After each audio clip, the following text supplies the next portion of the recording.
Welcome to the Live Courageously podcast show. I'm your host, John Duffy, and this is the 44th Live Courageously podcast show since I started the show about 2 years ago. Live Courageously has been the conscious theme of my life for the last 3 years since the beginning of the pandemic in 2020, and an unconscious theme for most of my life.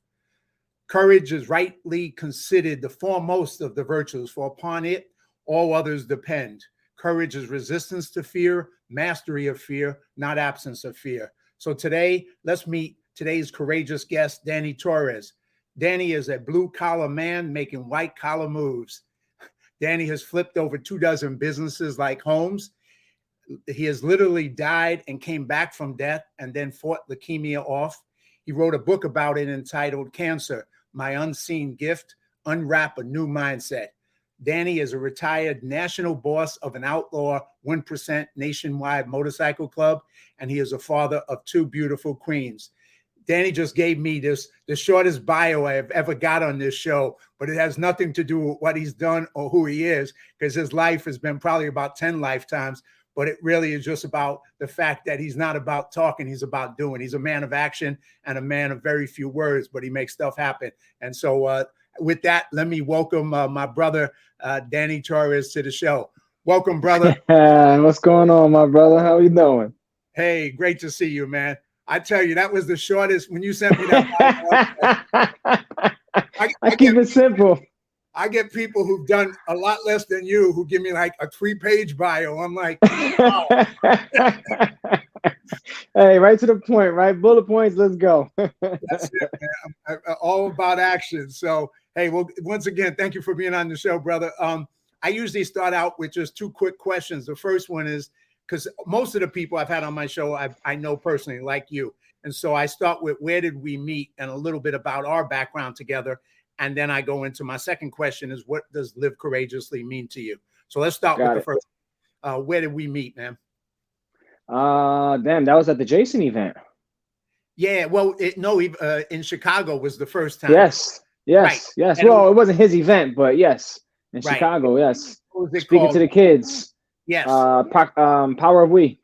Right. And so we met there and we hung out there and we had a great time. And then the second time we hung was down in Naples, Florida. Florida, yeah. And listen, energy is real, brother. Energy is real.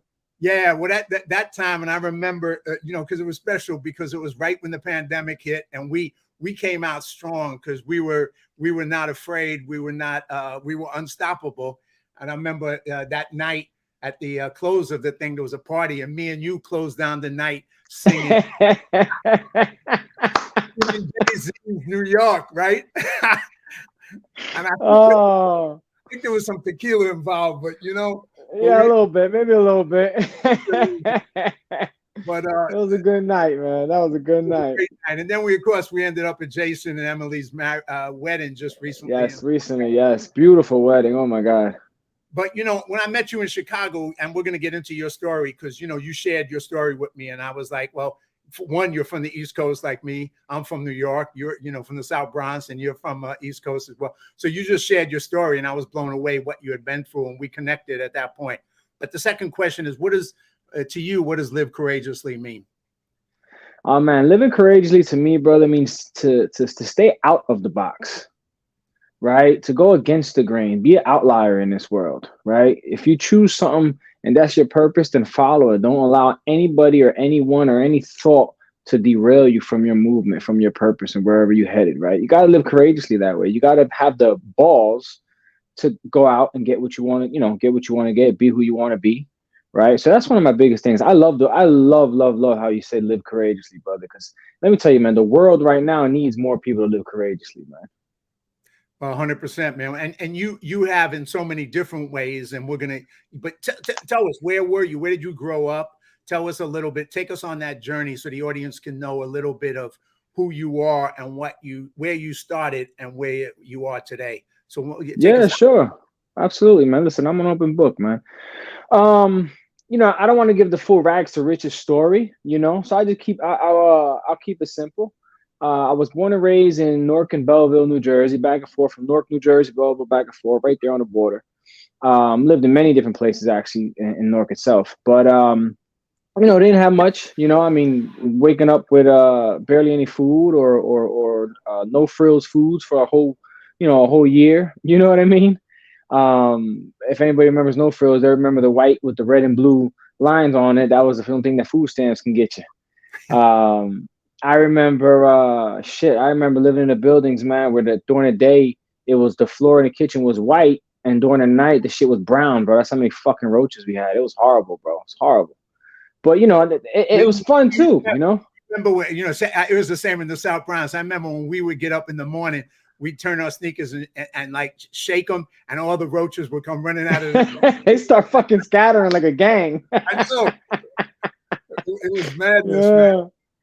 But you know what, man? I tell you what, now where I'm at now mentally, right? I have to make sure shit stays clean. Even though I'm in a house now, but still it's like it's that right there built up the OCD to make sure that everything is clean or food is put away or things of that nature. You know what I mean? Right. So, and look, everything that we go through, man, makes us who we are. So everything that I went through, from like my father was a rough motherfucker, man. We used to fight. We used to fight. I got into a lot of fights, bro.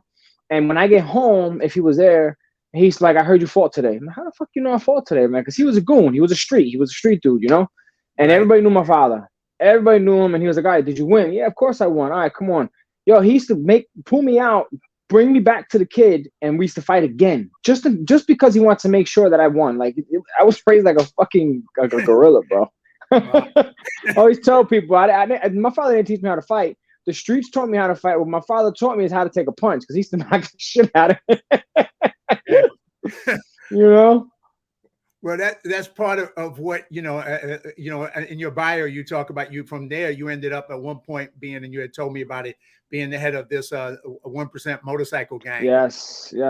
So I was, I don't know, my very, very early 20s, like 20, 21 maybe, and I was boxing at the time, and a couple of friends was talking about starting this motorcycle club up, right? And it was in Newark, and Red Brick Gym, if anybody remembers that gym that used to be around in East Newark.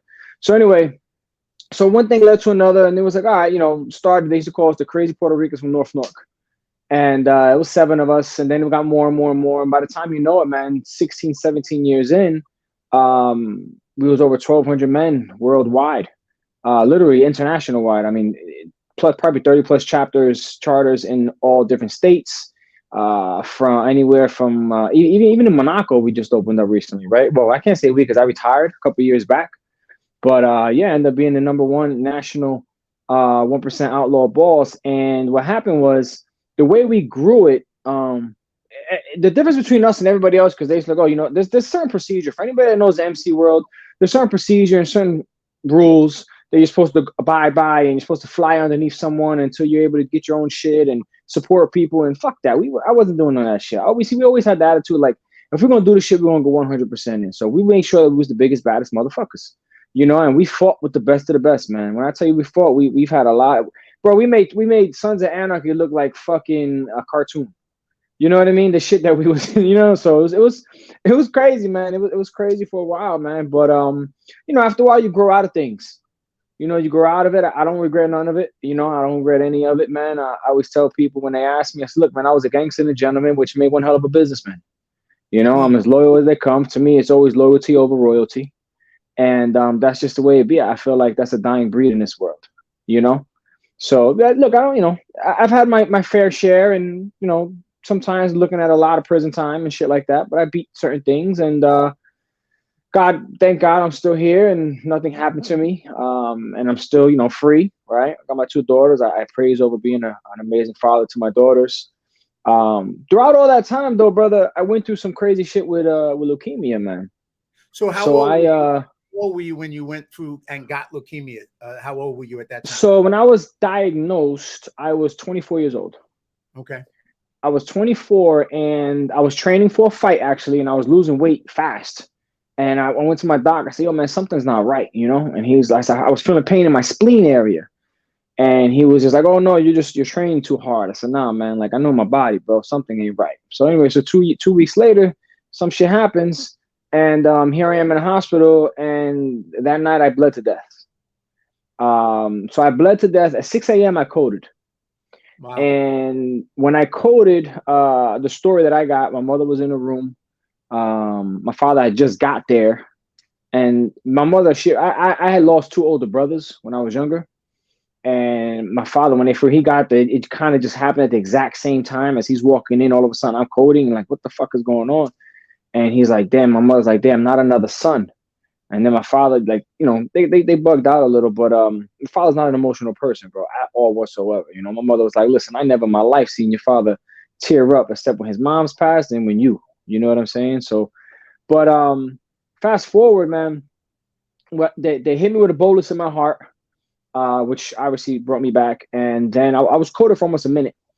And when I got up, I didn't get up right away. Obviously, they just woke me up, but I didn't physically wake up, So a couple of days later, when I got up, I couldn't see. Like I literally was like literally blind. Like I couldn't see, and I'm like, "What the hell is going on?" I didn't know where I was at. I had no idea nothing. All I know is I popped up and I opened my eyes and I stuck my finger in my eye to make sure my eye was open, and I couldn't see. But I see nothing but white, nothing but white.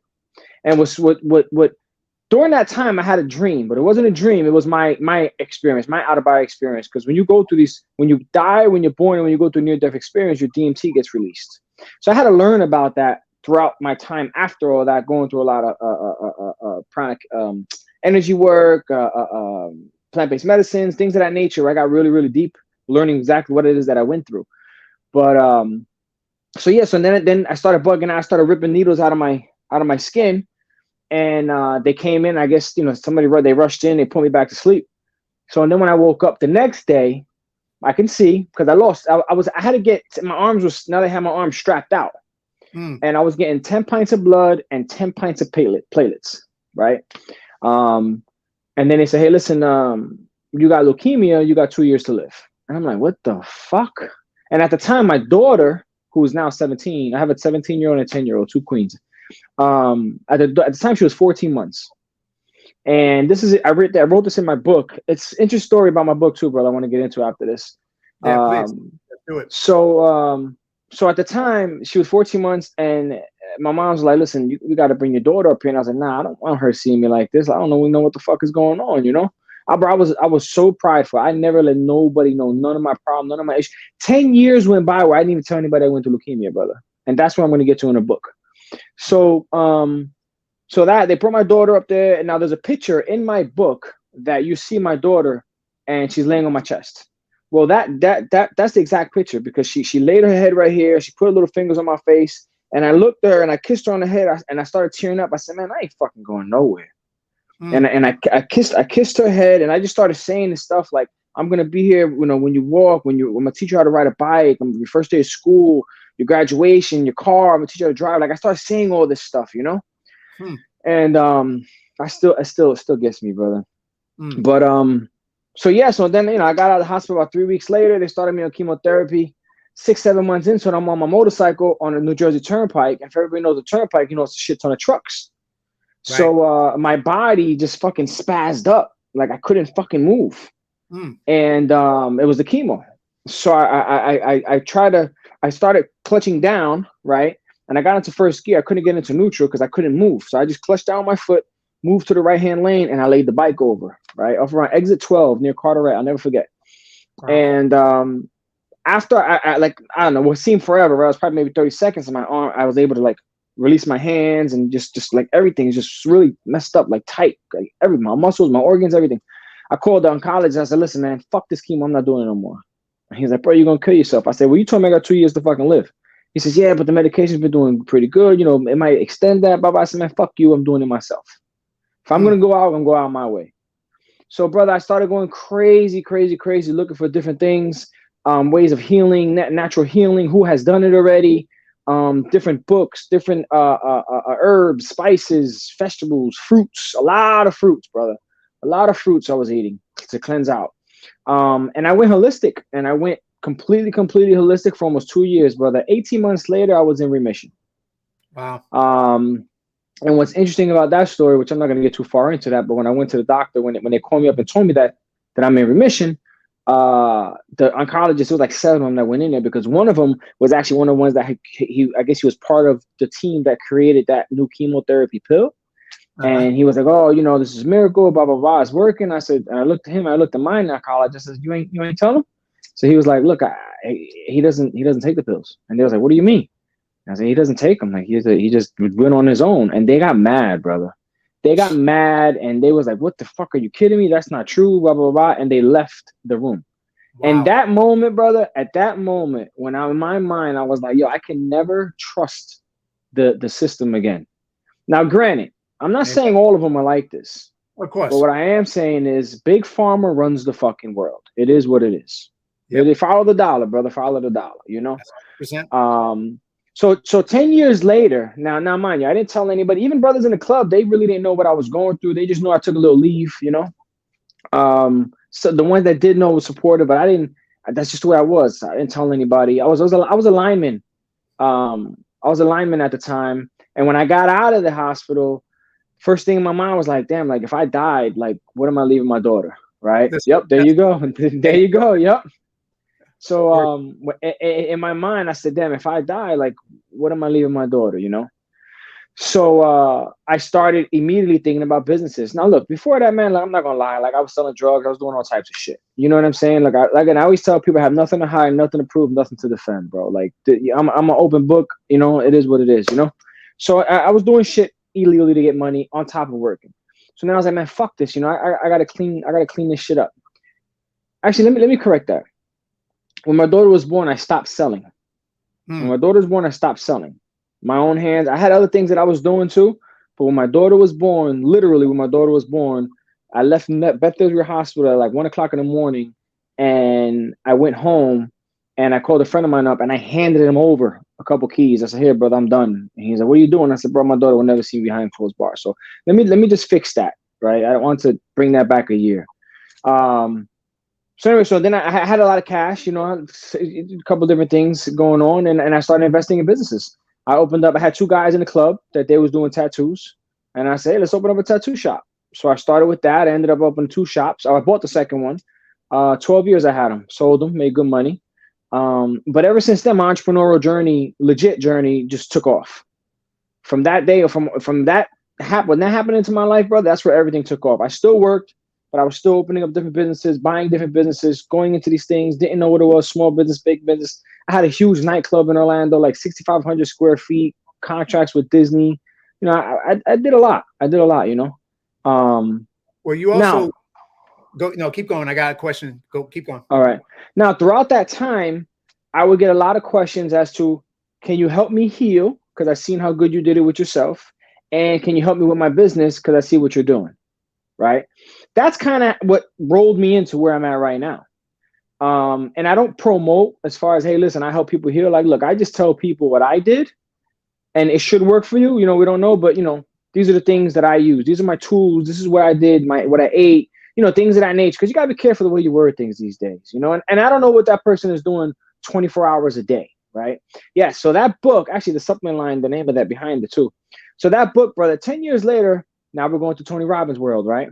Yeah, tell me about that, because I was going to ask you that question. Yeah. We talked about that. We both kind of went into that experience with Tony Robbins and both kind of went on the journey. So, the most interesting thing about that, bro, is that Tony himself is not what really changed my whole life. It was the environment that Tony has. Right. Right. So before I wrote this book, I went to my first UPW in Newark. It just so happens that it was the first one that they had in Newark, New Jersey in a very, very long time. It was at the Prudential Center because they used to be at the Meadowlands. And the Prudential Center wasn't there years ago. I grew up right there in that area. I grew up in that area. I know the area. And there was abandoned houses. There was an old fire station, you know, drugs. There was all types of shit around there, right? So here I am going into this building, 17,000 people, I think it was. And everybody's high-fiving and hugging. And this is my first experience. And I'm like, don't touch me. Like, I don't know you fucking guys. Like, what the fuck is this, right?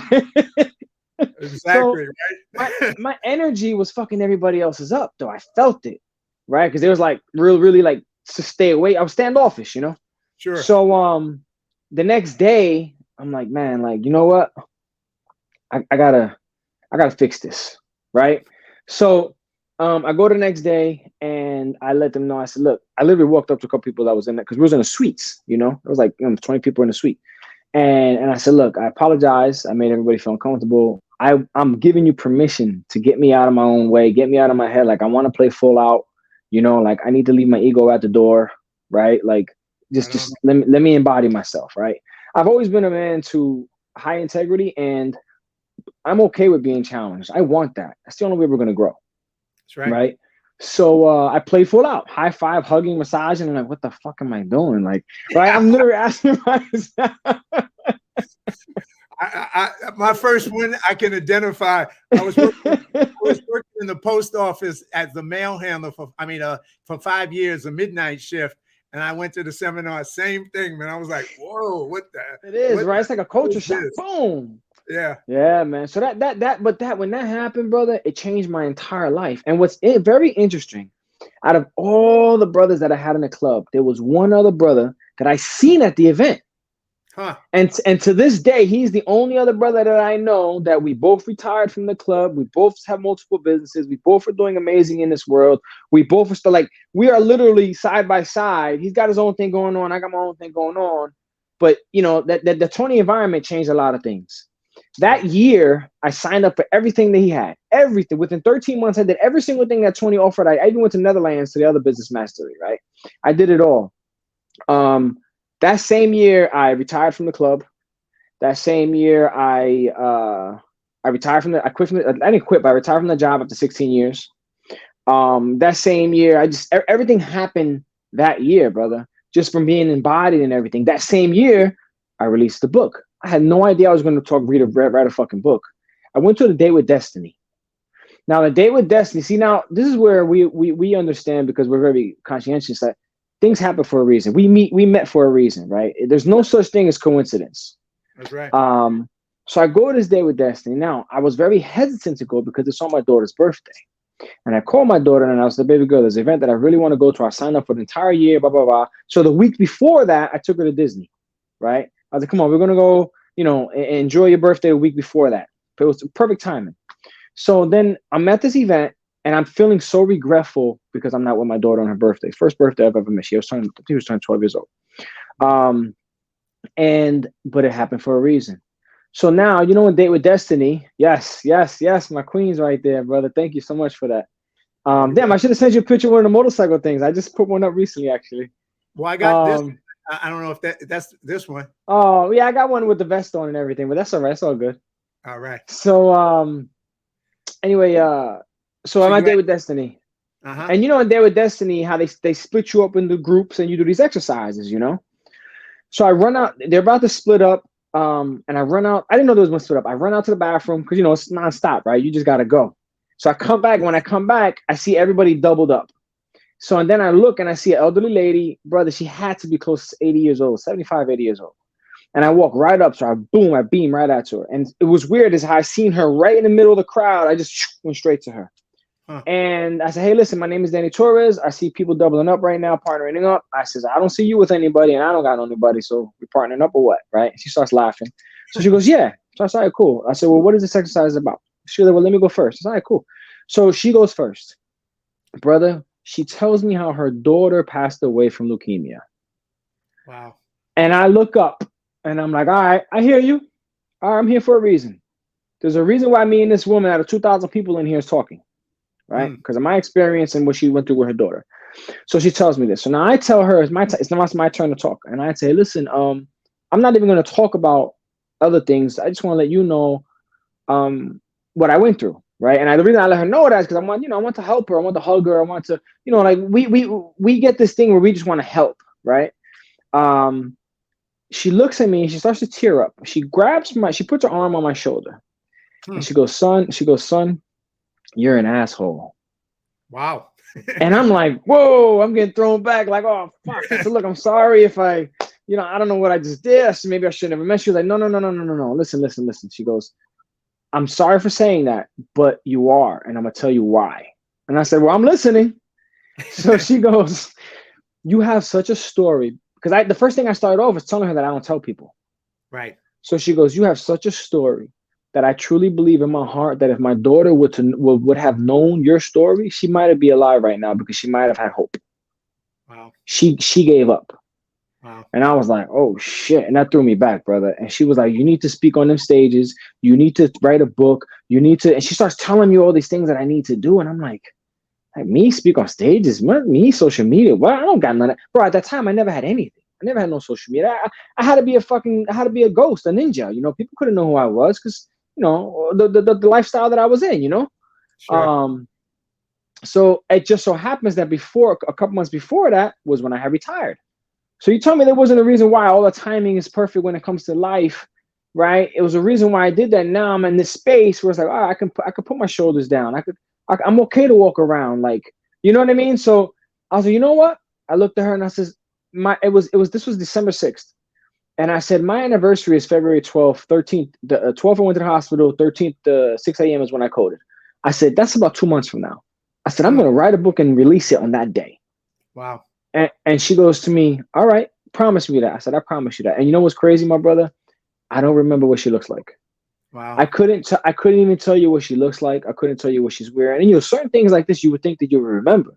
Sure. Brother, I don't remember anything about her, bro. Wow. Anything. So what I did was, the very next day, Date with Destiny again, I'm in another group. And who do I meet? I meet a book coach that's having a retreat the weekend after in Long Island. Huh. I'm like, you can't make this shit up. So I was like, all right, I'm in. He looked at me. He was like, what? I said, whatever it is, I'm in. Just give me the address. Tell me how much. I'll be there. And I really, really got deep with myself, man. And I wrote this book. I was already in the process. Like, I always journaled, brother. But when I went there, everything changed. I actually opened up my first social media at that event at in his house. My brother AJ. And everything just changed. Everything just changed, bro. Everything took off. The book took off. International best-selling author within 6 hours. Then here goes another Tony Robbins experience with this book, brother. I'm at the Life and Wealth Mastery event now. At the Life and Wealth, mind you, a few months prior, I had just opened up social media, and I didn't know nothing about it. My phone starts ringing. It's late at night. It's towards the end of the night, and my phone starts ringing. It's on vibrate. I just so happen to grab it. Because it's been in my book bag the entire day. And when I grab it, it starts ringing, and it's a weird ring. And I'm like, what the fuck is this? And I see a face, and I'm like, what the fuck is, like, and there's a girl next to me. I said, what is this? She starts laughing. She's like, oh, that's your Facebook, your messenger. I said, huh? She's like, yeah, they're calling you. I said, how the hell you do that? Like, I had no clue, brother. Right. I pick up the phone right there. I was like, hello? Brother, it's a Muslim woman from Denmark, crying hysterically, talking about how she wants to kill herself because she got ovarian cancer and her husband will leave her because she wants to have kids. In Muslim, their culture. Wow. And she's really strong in that. So I'm like, whoa. So I walk out the room. She's like, oh, I'm going to kill myself, blah, blah, blah. She's like, I mean, brother, like literally, I'm like, okay, there's a reason. So I grab the phone. I start talking to her. I talk her out of it. I tell her what to do, what's going on. All right, I want you to write all that on a piece of paper, fold it up, where you can't see it no more. Walk out the street, go down here, throw it away. Like I literally walked her through this entire process, bro. And what's crazy is I just heard this recently when Tony did this with someone. So to this day, bro. So I helped her out with a couple things. To this day, she calls me or sends me a message once a month. She ended up having twins. She healed the cancer. And to this day, she thanks me for her still being alive. So that whole year in the Tony environment completely transformed my entire life, bro. From business to relationships to health. I mean, health I was already, on point, but just everything. Well, it's people who haven't experienced it or don't, have never had a chance to experience something like that. It's hard for them to understand how life-changing, how transformational it is, right? And like you say, those moments appear and you're like, how do you meet that? How did that person call you? I mean, it was destined to be, and now she's constantly thanking you, but you didn't do that. I mean, I always say it's like, you didn't reach out to her. You didn't try. That wasn't your plan. You didn't have none of those plans, right? It just, it was put there for you to serve, to be able to serve someone else, to save someone's life, to change someone's life. And we get those opportunities. And sometimes people are not even aware or they don't pay attention when that moment comes and they're given that, because, it ain't always about us. It's about serving others. That's right. And that's the life you live, is about service. So, 100%, brother. And we kind of went through, that's why we're brothers for life, is because we went through something similar that changed us and got us to understand. That's why we're here. We're here to, That's right. Take our story, take our gift, take all the madness and the craziness of our lives and be there to help somebody else. Yes, it's our duty. It's our duty. Yes. Yep. And brother, that's why the name of the show, brother, Live Courageously, right? It's up to us to live courageously, to give people our stories, to help them create or live or conquer whatever it is. But by us getting it out, that's living courageously, right? And helping so many other people. It's like you got to twist your mindset, right? When I wrote that book, Unwrapping the Mindset, you have to twist it, not just in health, in everything. Where it's like, I always had I don't want to tell people because I don't want people to feel pity. But then on the flip side, it's like, but damn, by me not telling people for so many years, who didn't I help? Right? And that book has literally that was a funny picture too. I took that like out of sporadic. That's so true though, man. How many people you bless, right? Yes, that's the God honest truth, brother. I have so many people that gives me fulfillment. Why? Because I've helped them. I've saved their life. I've helped them with their family, or relationship, their business, or whatever it is. But the number one piece of fulfillment that I have for me is serving, brother. Is serving. And I never in my life thought that. I've always had a good heart, man. I've always had a good heart, brother. I've always helped people. You know what I'm saying? But when you really just, it's a gift, right? When you follow it and when you embrace it and you whatever you feel pulled to, just go at it. There's a reason why you're being pulled to something. There's a reason why you're being put in a position or in a place, and it could be good or bad, but there's a reason why you're there. So you have to think about like, all right, if this just happened to me, why am I here? Who am I supposed to serve after I beat this? Because I'm going to fucking beat it. Nothing's going to fucking beat me. Right. And that's what went through my mind when I was in the hospital with all that shit. I said, listen, I done went through some crazy shit. Brother, I remember staying in a fucking shelter overnight where I took my sneakers and I put the shoelace around my arms and I put my hands inside of the sneakers and sleep like this so nobody would steal my sneakers at nighttime. Right. So I remember these things. You know what I mean? But guess what? Everything that we went through, from adversity, from being poor, from food, from cancer, from the streets, from the gangs, from the businesses, to the failures, to the bankruptcy that I had, to like, you name it, whatever it is that we go through, brother, we are here to share that with someone else so that way they don't have to go through the same pain. Right. And I think that's our duty, bro. That's why when people, oh man, you believe in God, you believe this, blah, blah, blah. I said, man, let me tell you something, man. I said, I'm not God's soldier. I'm God's gangster, because I am not scared to go against the grain. I am not scared to say, hey, what's wrong, what's right, what's this, is that. Like, I'm going right at it. Like, let's go. Well, you're saying all that. I think people need to hear that message now more than ever, right?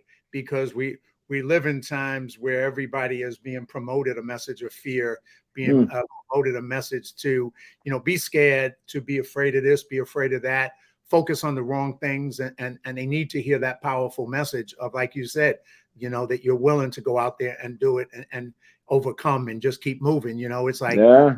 I mean, that message is so, and that's why I wanted, was like, yeah, I got to get Danny on my show, man.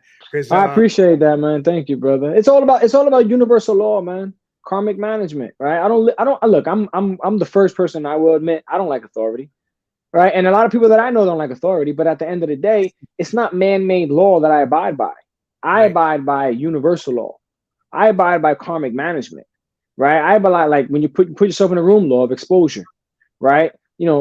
This is the things that when you abide by the universal laws, right? You give, you're gonna get. It is what it is. Well, one of the quotes you have that I love is I love this. For dangerous freedom over peaceful slavery. That's right. And I think that's, once again, the same kind of thing. It's like, live dangerously. Don't live in fear. Be willing to live dangerously, because you will need to be free. And, questioning authority is a good thing. Not like you said, because when those doctors told you, not that everybody was bad or that all doctors that it's not to make people bad or right or wrong, but when they told you what they knew. But you had a different opinion, and you were like, it's me, it's my body, it's my life. I'm going to go do this and you proved them what you did was right for you. 100%. And they got challenged by that because they don't like to be told that they don't know everything, and they don't. Mm-hmm. You know, another time it happened to me once, man, some years back, brother, where I went to the hospital. I was feeling this weird pain. I didn't know what it was. They never found out what it was, but then they started telling me, "Oh, your thyroid. I think it was hyperthyroidism, something like that. Oh, we're gonna take it out. You're staying overnight. We're gonna take it out in the morning, and we'll give you these pills. You got to stay on these pills for the rest of your life." And I was like, "Whoa!" They told me it's like 2 o'clock in the morning, and I'm like, "Whoa, what?" And they said, "Yeah, we're gonna take it out because your all this other stuff, your hormones." Bro. They're telling me all this shit, brother. You know what I did, man? I said, "Listen." I told her, like, "Come here, come close, come close." I said, "Fuck you." All right. I swear to God, bro. I said, "Fuck you." I said, "Who the fuck are you to tell me what you're gonna take out of my body?" I said, "I don't need this shit." I said, "I'm out." "Oh, well, you can't go." I said, "Watch me. Give me a piece of paper to sign. I'll sign whatever you gotta sign." "No, we can't let you go." Bye. I got up, I took the IV out, and I walked out. I grabbed my clothes and I walked out, ass out, and I called an Uber and left. And the very next morning, I woke up, I went home, I woke up, I went to Barnes and Nobles, started researching things on my phone. How do we reverse whatever's going on with this? If it's a thyroid, whatever the fuck they're saying, right? Of course, I went and seen a second opinion, but that appointment was like 2 weeks later. And I started doing the celery juicing. I started medical medium. I started reading all his books. Started doing this. Started doing that. A bunch of other thyroid books. All right, I gotta do this. Okay, cool. I'm gonna do this. Boom. Started juicing. Started going back into these things, and I'm like, all right, look, it is what it is. Because I truly believe in the rule and the law of regeneration. Like, I mean, regenerative health, right? Like, you can bring things back. I've helped my cousin, who literally his liver right before COVID hit, he was scheduled for a oh my God, I can't even think of the word right now. Where they had a transplant, right? And his liver was just taking a shit. He's been an alcoholic for most of his life. And the doctor said, you're so bad on alcohol that he couldn't even just cut it. He died. So he had to slowly come off of it. Wow. So I didn't know it at first. And he calls me, he's upset because COVID, and now they can't do the surgery. Now he's got to wait, blah, blah, blah. And I'm like, whoa, what the hell's going on? So he told me what's going on. So I said, nah, we're not doing that, bro. So I told him, look, this is what you need. So I started doing some homework. Boom, this is what you need. Start doing this, start doing pomegranate, start doing lime, and I literally changed his lifestyle up. Now, brother, 6 months comes by, he gets a phone call to go do the surgery. He goes through the surgery. Now, mind you, while this is going on, he has to get his a needle weekly to take fluid out. But now it's 2 weekly. Now it's 3 weeks. Now it's 4 weeks. Now it's 2 months. Now it's 3 months. And like, it's no more, right?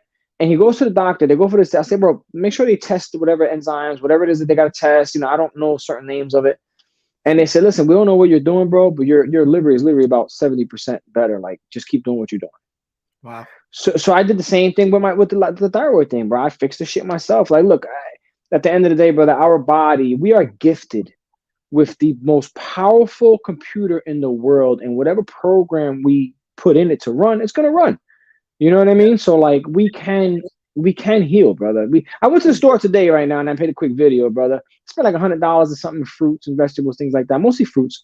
And I'm like, yo, when people ask me my lifestyle, do I go out on a weekend and, when I'm going to eat in a restaurant or whatever the case, of course I do, right? But throughout the week, 80-20, I tell them, 80-20. 80-20, I live most of the week. I'm eating fruits, I'm in the gym, and I just try to stay on point, man.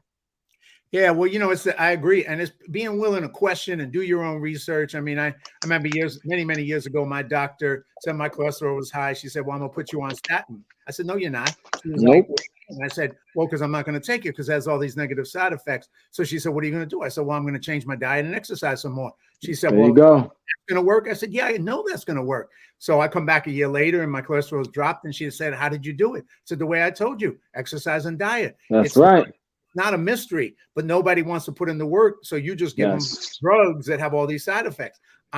So you got to be smart enough to do the research, ask the right questions, and then put in the work. You got to put in 100%. The work. It's your body, right? And it's just like, I think I got a picture of you. Maybe see if I got a picture of you. Yeah, when you're doing pretty good with these pictures, man. I know, right? I work out for me, not you. That's right. And once again, we got that in common too, because we both love to work out, and we both realize that that's how you stay healthy. That's how you stay strong. That's right. They say the people that live the longest are the ones that have more muscle content, right? Now, I mean, like big, not like that. But listen, I used to be 235 like this, like I was a brick. right, bro? I'm 200 pounds. I love my weight. I love my, you know what I mean? Like, it's not about, it's just about maintenance, but you got to, like, either you use it or you lose it. That's right. That's right. And so that's the thing. And I think nowadays it's just that message to tell people, when somebody tells you something, that's their opinion. It's not a fact. You get to do the research. You get to get other opinions. You get to pay attention. What does this mean? Because just because somebody has a title, a degree, 10 degrees, 20 degrees, from school does not mean they're right. It just means they know what they know, and they don't know what they don't know. And so right. you got to be willing to take that. And especially in COVID, I think a lot of us, we came out of Unstoppable, and we questioned when they told us, well, you need to do this, you need to wear a mask, you need to get vaccinated, you need to do this, I'm naturally a rebel, always been a rebel all my life. That's right. We got rebel souls, brother. Rebel souls. Yeah, so it was easy to go, well, okay, that's what you say, but I'm gonna look the opposite direction. I'm gonna start looking in the opposite direction, because that's just the way it is, because right. I'm gonna challenge you every time. And then, not to say that I'm always right either, but if you don't challenge, then you just follow, and then you're a follower. That's right. That's the worst thing to do. That's right, 100%. You got to have that courage to do that. So, brother, and the courage to go against the grain during that time. You know how many people is like, oh man, you should do this, you should get the shot, you got to do this, you should wear a mask. Fuck you. You know how many times I walk into stores, oh, you can't come in here, wear, fuck you. And bro, fist fight sometimes. Like, yo, don't tell me to wear a fucking mask. I won't do it. I won't, bro. I made my daughter. The one of the softball teams. I coached my daughter's softball team for 8 years, right? 4-year state championships, and she was in high school now. And they was, oh, she got to wear masks. I said, then she ain't playing. Oh, come on, nope, then she ain't playing. I'm telling you right now, she's not running around the fucking bases wearing a fucking mask with asthma and everything. No, she's not doing it. She's not taking a shot. She's not doing none of that shit. I'm telling you, bro, it was a fight against uphill battle, brother. And I'm sure you went through the same thing. Well, I usually, you know me, I tend to be a real calm guy in general, and I don't lose my temper. That's not what I do. But, I was walking in the park one day during COVID, and it was a pretty much empty park, and I'm walking without no mask on. And I'm like, but I was kind of getting fed up with all the stuff. And 2 police officers are coming to me, and I'm like, damn it, I know they're going to say something, right? So the police officer looks at me, he says, hey, where's your mask? I said, why do I need a mask? He said, well, in case you walk past anybody. I said, well, I don't see anybody. And if I do, I'll step away 6 feet. What's the big deal? He said, right. Well, you got to put on a mask. I said, why? I said, show me the rule. So now I'm starting to get heated. I'm going Bronx, right, Danny? And I'm like, I don't want to do that, but I'm getting it. And then he goes, well, here, I got a mask. I said, I don't want your effing mask. And I just walked away from him. And I was like, damn it, I didn't want to be like that. But I was like, I was tired. I was tired. I was tired of the BS. And I was just like, no, man, come on, have some damn common sense.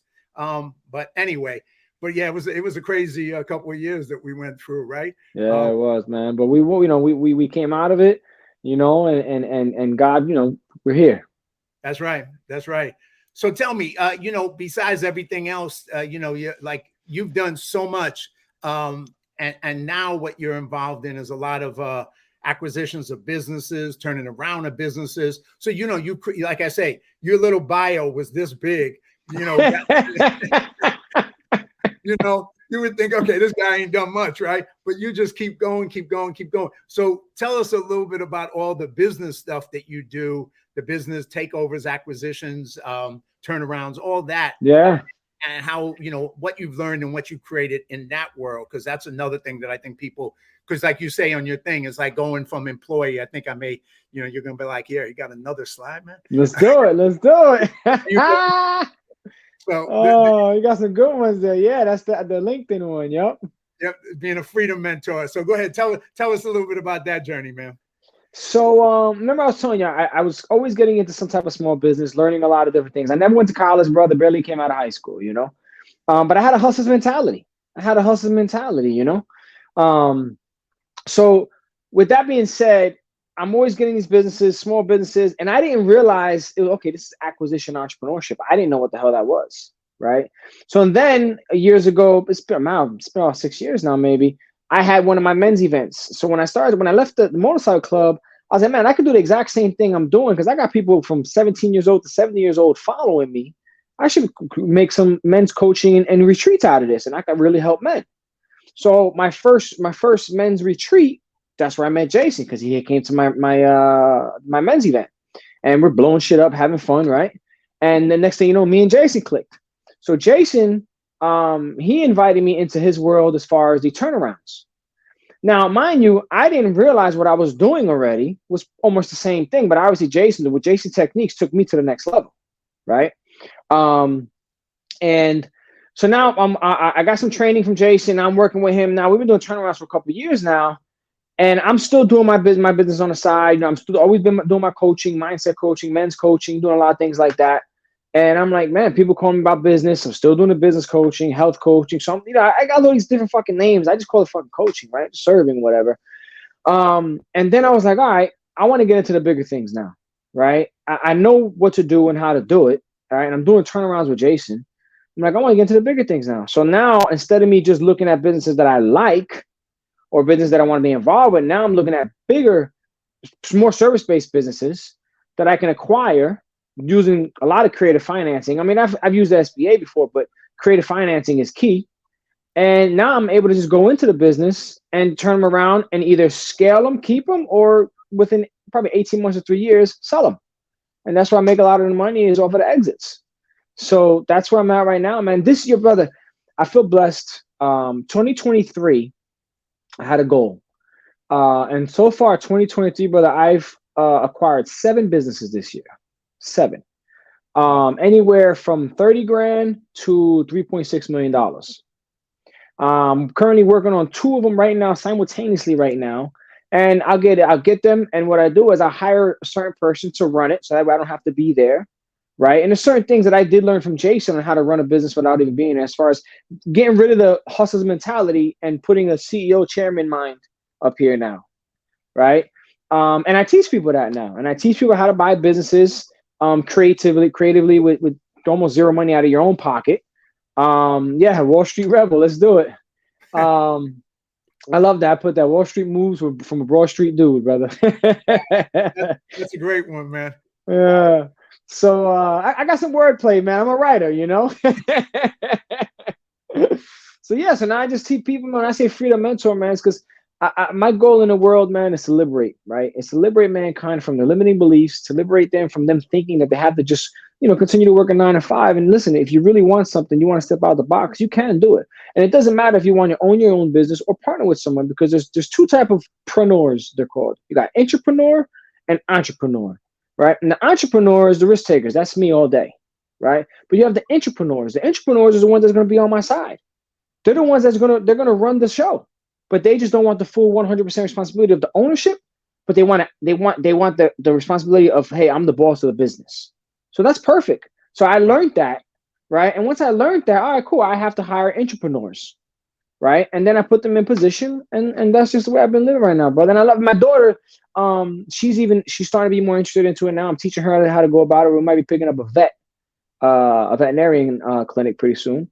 So, it's going to pave its way and help a lot of people. It's not only rebuilding the middle class, because it's giving people jobs and giving other people outlooks where it's like, hey, listen, that 50 grand that you saved up to buy a house, you can buy a business. You know what I mean? For, it's very easy, bro. Let's say you want to get the business's revenue. Let's say they're asking $1 million. If they're asking $1 million, that means their net is probably around 350, right? You're going to get 2 to 3 times the multiple. Right, which means they're probably doing around 2.5, give or take. Now, maybe a little less, right? Revenue wise, right?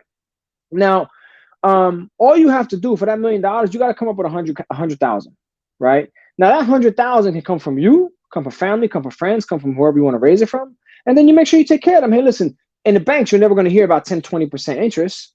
So I give people almost 20% interest for $100,000. And they're like, holy shit, really? Listen, I'll give you this. We'll set up a date, whether I'm going to pay you within a year, 2 years. We'll structure how they want to feel comfortable structuring it, which I'm very open to, right? Creative financing. And now I walk into $1 million business using their money. They make some interest on it. I come out of pocket nothing. And then when I close, I use either the SBA or owner financing, because now by me setting up the business with owner financing from the current owner, they want a retirement fund. Because if they take all the money in one shot, they get hit with capital gain. So now it's like, hey, listen, I'll give you a little something now. We'll stretch that out a couple of years. Now you got money coming in. That's your retirement fund, right? And it's a consistent payment to them. where it's like, damn, okay, I don't have to take all this and I don't know what to do with it and get hit with taxes, and they just sit there catching dust because they don't want to run invest in certain things. They just want to chill. They want to go on their boat and relax or whatever it is, right? So I'm doing them a favor, right? As far as taking their business on. And there's a lot of businesses out there for sale right now, man, because it's just like finding a motivated seller for a home. I used to flip homes in Jersey. And it's the same concept, bro. Whether it's retirement, whether it's they're sick, whether it's a divorce, or I got one right now, bro. It's I can't say where, but let's just say it's a few nightclubs that the owner is going to go through. They're going through a divorce, and he's trying to get rid of it before they go through the divorce, so his wife doesn't get it. So guess what? I'm getting that one for pennies on a dollar, right? So they're out there. There's deals everywhere, brother. Everywhere I go, Duff, I knock on a door. I don't care if I'm in a store. I was in a body shop the other day, like. Anywhere where I go, hey, listen, you interested in selling? You interested in selling? You interested in selling? Everywhere I go, that's the first thing out of my mouth. Well, once again, your journey is like, it's just mind-boggling. When you hear all the things you've been through and where you came, and I'm just going to jump to one thing, and I want to come back to this though. But I put up the picture, of course, with you, and this just shows your adventurous spirit, man. But that's this one. Right. Yes, stop letting fear block your blessings, man. That was amazing. And brother, let me tell those tigers, brother. It was 3 different tigers that I was with. That wasn't a zoo. That was pets. Wow. Those were pets. That was in Thailand. Thailand. So Thailand has this one big place that people go to take these pictures, right? But they're all drugged up, them tigers. So I'm in a taxi. I'm about to go to that place, and a taxi driver says, "Listen, you want to go see some beautiful tigers that's not all droopy and stuff? I'll bring you to the guy's house about an hour from here." And I looked at him. I was like, "Look, man, I ain't got no gun on me, bro. So if you're gonna try to kidnap me, I'm fighting." So the guy starts laughing. He goes, "No, no, no, no, no, no." He was like, "Just trust me, trust me." So, all right, fuck it, let's go. So we go to this guy's house. He's parked off the side of the highway. Now we pull up on the side of a highway, and I'm like, "What the fuck? It's just a gate." I'm like, "Oh, this is a fucking setup, right?" I'm in the middle of fucking nowhere. This is a fucking setup. We're about to get it in. Fuck it, right? And I got a pen in my pocket. I always go somewhere with something. So now I got a pen. I pull my pen out like I'm about to cut him, stab him in his fucking throat if I have to, right? Right? Open the gate, and I see a couple people there. It's like, okay, look a little more normal, right? We go inside and start talking to people. I'm talking to the son. And then the father comes out. The father has 24 tigers. He's been rescuing them for years. Wow. His sons grew up with the cubs. So he's like, "Listen, I'm letting you know right now, there's a couple tigers that you can go next to. They're more friendly than other ones." He says, "But they're not on drugs. They're not on anything like that. You have to sign here. You can't sue them. You can't do none of this shit, blah, blah, blah." The only reason he does that is because the Thailand government said, if you don't open this up as for people to come see, then we're going to have to take these tigers away because you have too many as pets. So what he did was he talked to a couple local taxi drivers.